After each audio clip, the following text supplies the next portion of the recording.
Sobat Maestro, sesaat lagi Anda akan bersama-sama mengikuti pengajaran firman Allah yang disampaikan oleh hambanya Pastor Dorcas Daud dari Gereja Hope ACC. Selamat mendengarkan.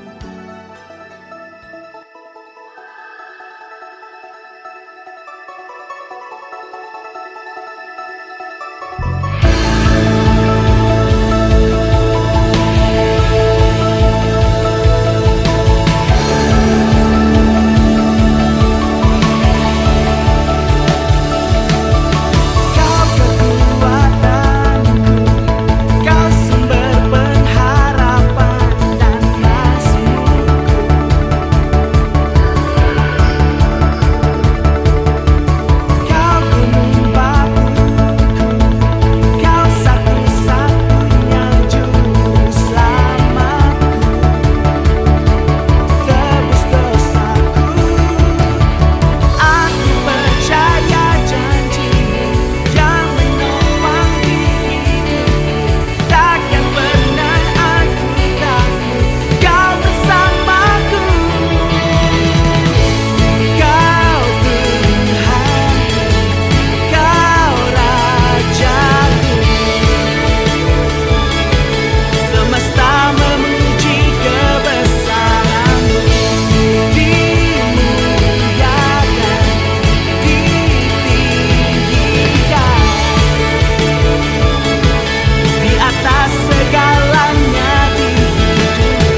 Shalom.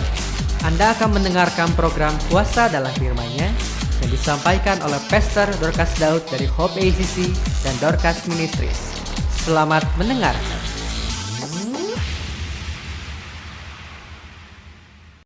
Shalom, haleluya. Saya percaya Anda semuanya tetap bersukacita, tetap bergairah, bersemangat, karena kita punya Tuhan yang hidup, Tuhan yang memperhatikan kita, dan Tuhan yang selalu mengasihi kita. Pengharapan kita jangan sampai kendor, pengharapan kita jangan sampai habis. Apapun situasi yang sedang terjadi di dunia sana, dunia boleh bergolak, tapi damai sejahtera kita tetap abadi dari Yesus, dan juga iman kita tetap teguh di dalam Dia. Semuanya itu karena apa? Karena kasih karunia-Nya. Tapi sebelum kita membahas lebih lanjut, kita akan berdoa terlebih dahulu.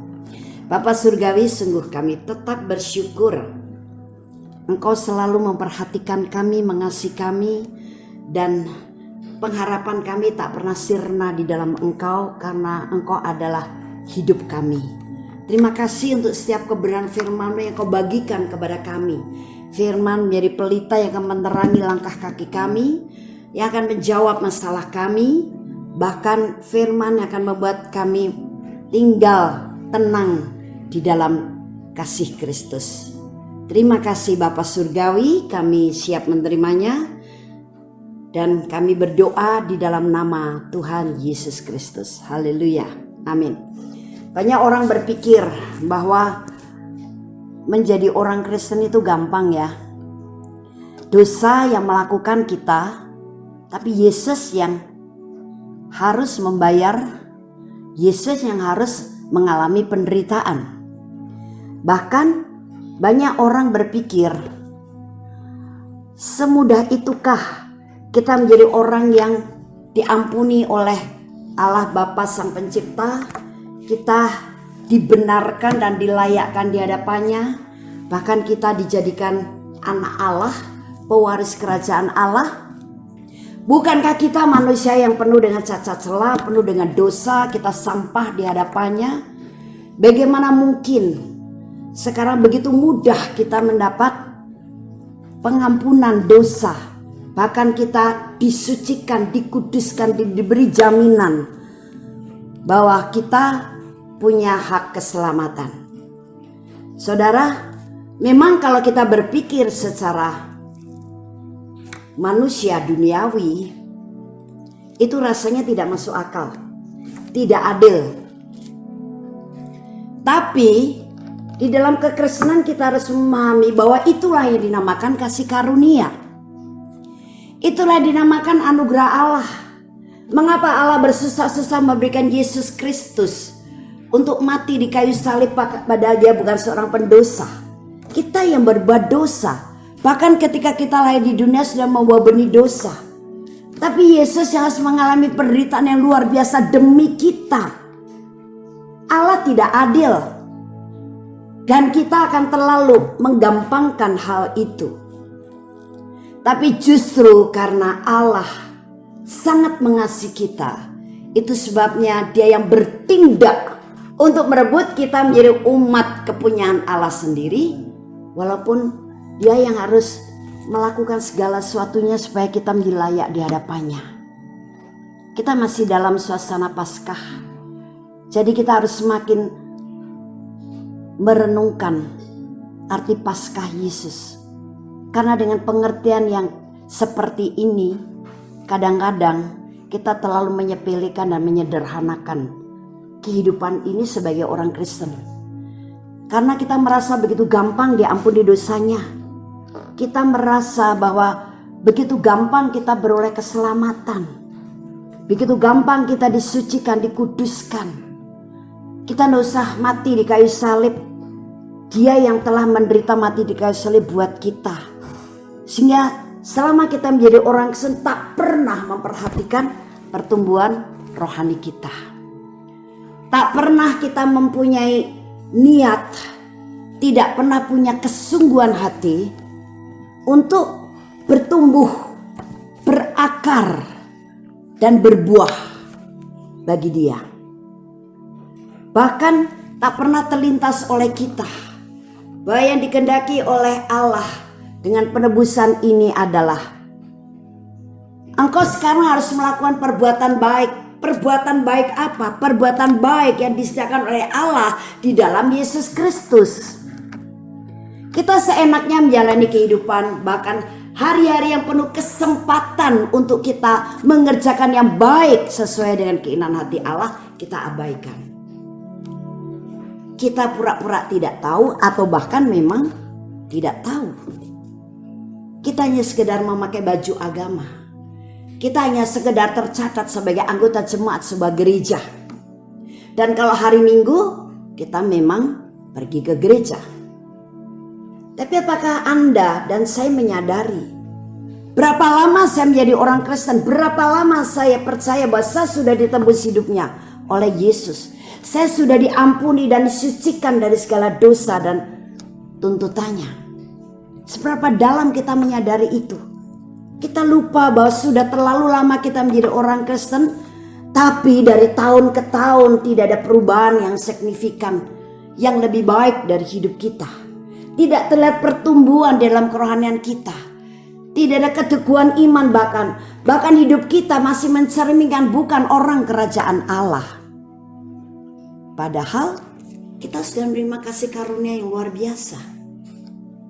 Seperti apa yang tertulis dalam Efesus pasal yang kedua ayat 8 dan 9. Sebab karena kasih karunia kamu diselamatkan oleh iman.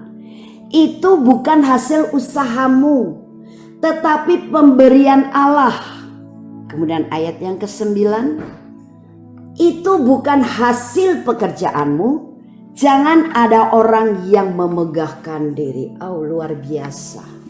Justru kelayakan, kekudusan, dan posisi kita menjadi anak Allah, dan kita memperoleh keselamatan, itu adalah bukan hasil usaha kita, bukan karena pekerjaan kita, bukan karena kuat kita, bukan karena gagah kita, bukan karena kita dinilai terlebih dahulu adalah orang yang baik, orang yang luar biasa,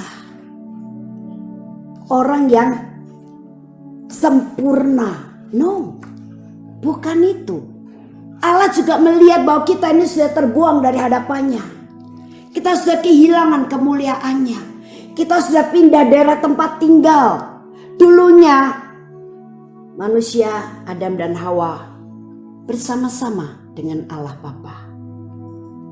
Tapi sekarang sudah turun ke dalam dunia yang sudah terkutuk. Kita sudah hidup di bawah kutuk. Kita sudah meninggalkan anugerah Allah. Tapi anugerah atau kasih karunia Allah dipulihkan kembali oleh Dia. Tapi ingat, bukan karena kuat dan gagah kita. Ini semua semata-mata adalah kasih-Nya. Sehingga Dia yang membuat rencana, Dia juga yang bertindak, Dia juga yang menggenapinya. Bagaimana kita sekarang dipulihkan? Bagaimana sekarang kita dilayakkan di hadapannya? Bagaimana sekarang kita berbeda dengan dulu ketika hidup di kutuk. Sekarang kamu hidup di daerah anugerahku. Dia yang mengerjakannya semua. Jadi jangan ada orang yang memegahkan diri, bahkan mungkin menyepelekan kekristenan Anda, menyepelekan iman Anda, membuat begitu gampang rohani Anda, sehingga Anda tidak pernah punya keinginan untuk terus membangun manusia rohani Anda menjadi manusia rohani yang sehat. Anda tak pernah mau melatih iman Anda. Anda bahkan tidak pernah mau menjadi pohon yang berakar, bertumbuh dan menghasilkan buah pada musimnya. Dan buah itu harusnya bisa dinikmati oleh banyak orang. Karena sejak kita ditebus oleh darah Yesus, kita bukan lagi menjadi manusia egosentris, tapi jadikan sekarang dalam kehidupannya adalah Kristus sentris. Yesus yang menjadi pusat segala-galanya, karena Dia menjadi Raja dan Tuhan di dalam kehidupanmu. Sadarkah itu? Nah, jadi kasih Allah semata-mata sehingga kita sekarang dilayakkan, dikuduskan. Kita menjadi umat pilihan Allah dan kita mendapat jaminan.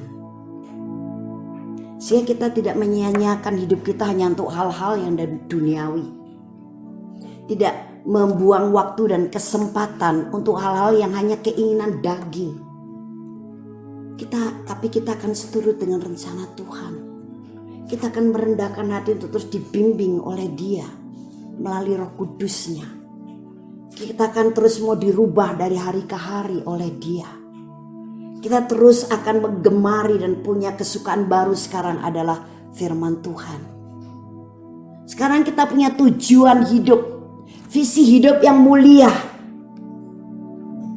Bukan lagi visi hidup yang untuk kepuasan diri sendiri. Bukan hanya berpikir hal yang duniawi, tapi justru mengutamakan hal yang rohani. Maka yang duniawi ada di bawah kendali kita. Nah, itu sebabnya saya mengajak Anda semuanya sekarang.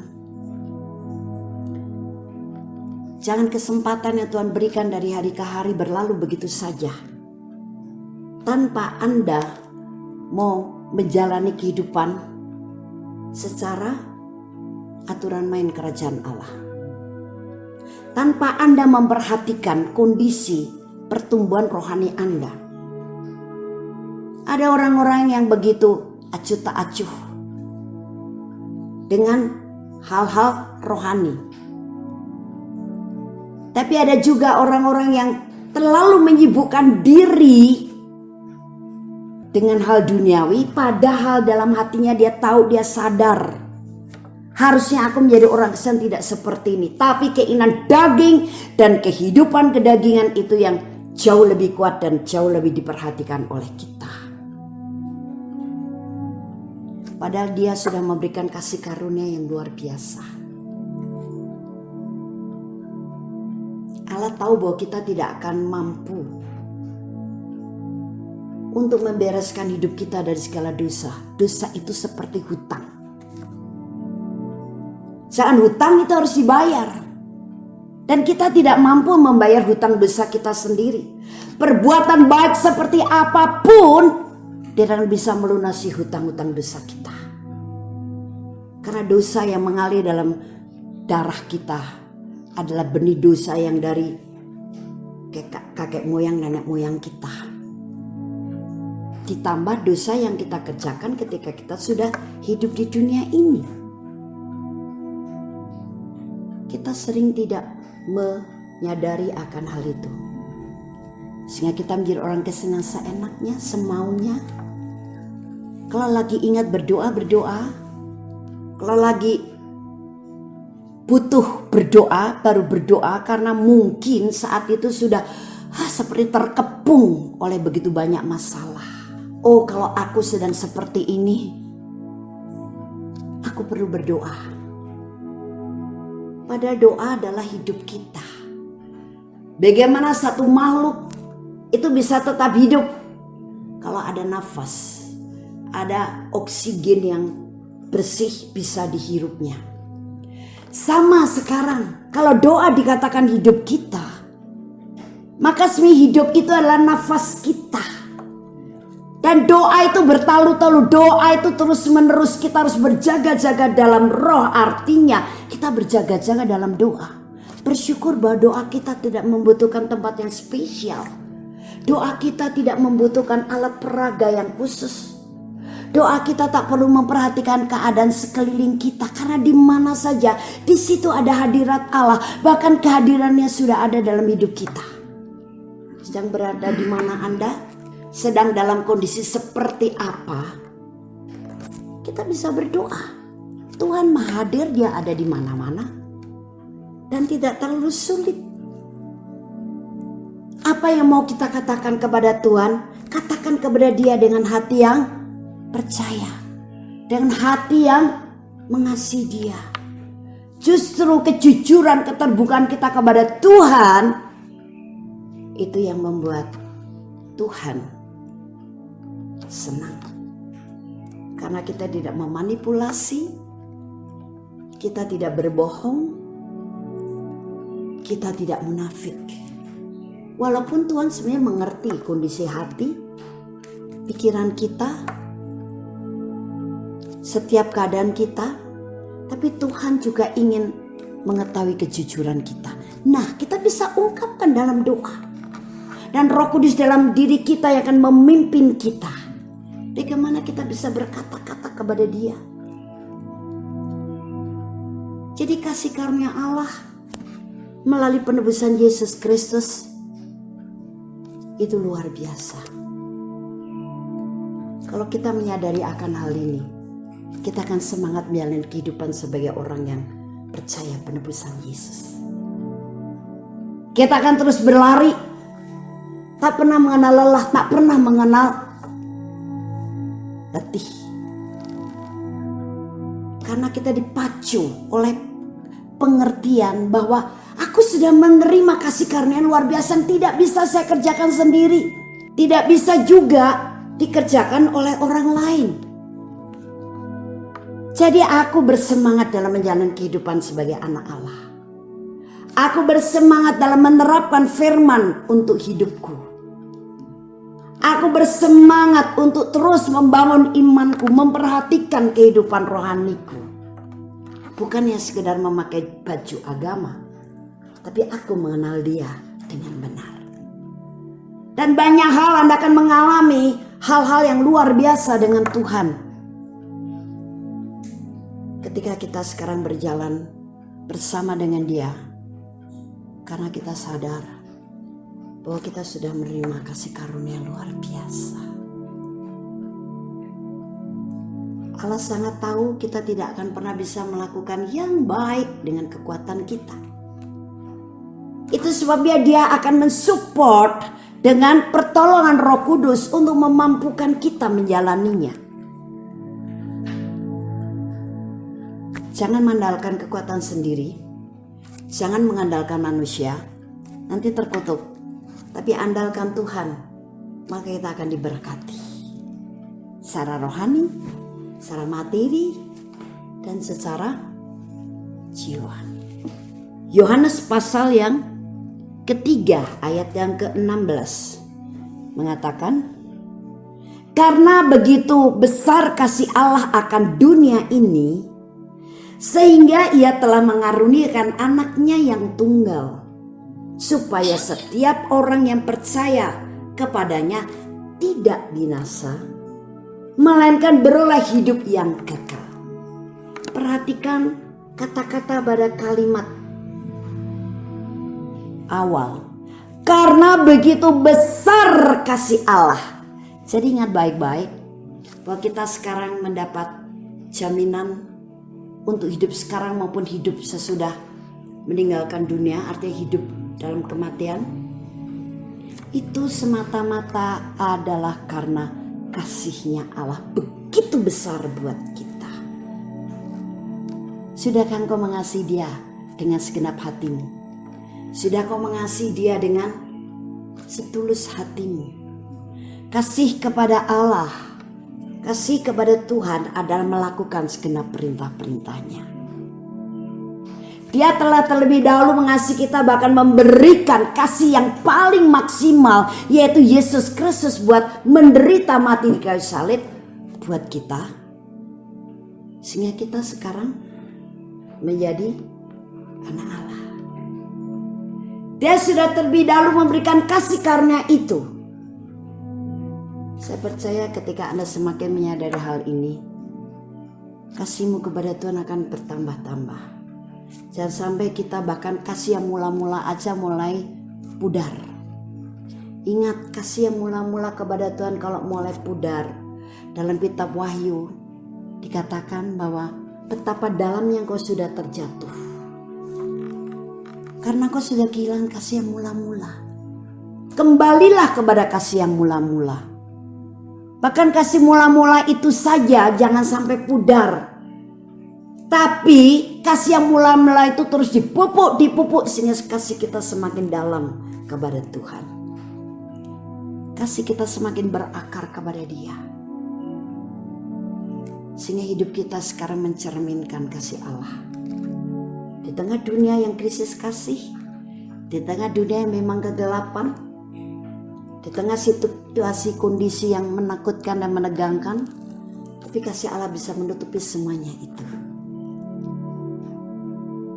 Nah, jadi kasih karunia Allah itu diberikan oleh Allah kepada kita melalui penebusan Yesus Kristus.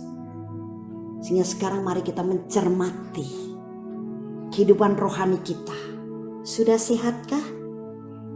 Atau hanya sekedar memakai baju atau tameng agama?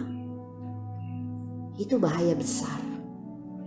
Karena kerajaan Allah mengendaki kita kembali kepada rencana Allah semula. Jadi keluarga Allah dan seperti Yesus. Saya percaya Anda mulai sekarang memperhatikan kondisi rohani Anda, dan yang sudah memperhatikan, puji Tuhan, terus bangun terus rohanimu. Waktu hampir habis, jangan sampai kita kehilangan kesempatan itu. Haleluya. Kami percaya Anda pasti diberkati oleh firman Tuhan yang disampaikan oleh Pastor Dorcas Daud STH dari Hope ACC dan Dorcas Ministries. Dan bila Anda memiliki pertanyaan seputar kegiatan pelayanan kami, Anda dapat menghubungi kami di 08 222 703 0006. Sekali lagi di 08 222 703 0006. Sampai jumpa kembali. Tuhan Yesus memberkati.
Demikianlah firman Tuhan yang berkuasa telah kita dengar bersama-sama.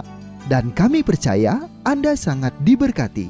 Bagi yang membutuhkan pertumbuhan iman dan pelayanan lebih lanjut, Anda dapat menghubungi kami dan beribadah bersama dengan kami setiap hari Minggu di Gereja Hope ACC di ACC Center, Jalan Mekar Utama, nomor 31, lantai 3 Kompleks Mekarwangi, Bandung, pada jam 8.30. Ada kebaktian anak-anak pada jam yang sama. Ikuti juga Breakthrough Prayer setiap Jumat jam 18.30. Jika Anda membutuhkan dukungan doa, Anda dapat mengirimkan SMS ke nomor 0822 2703 0006. Tuhan memberkati.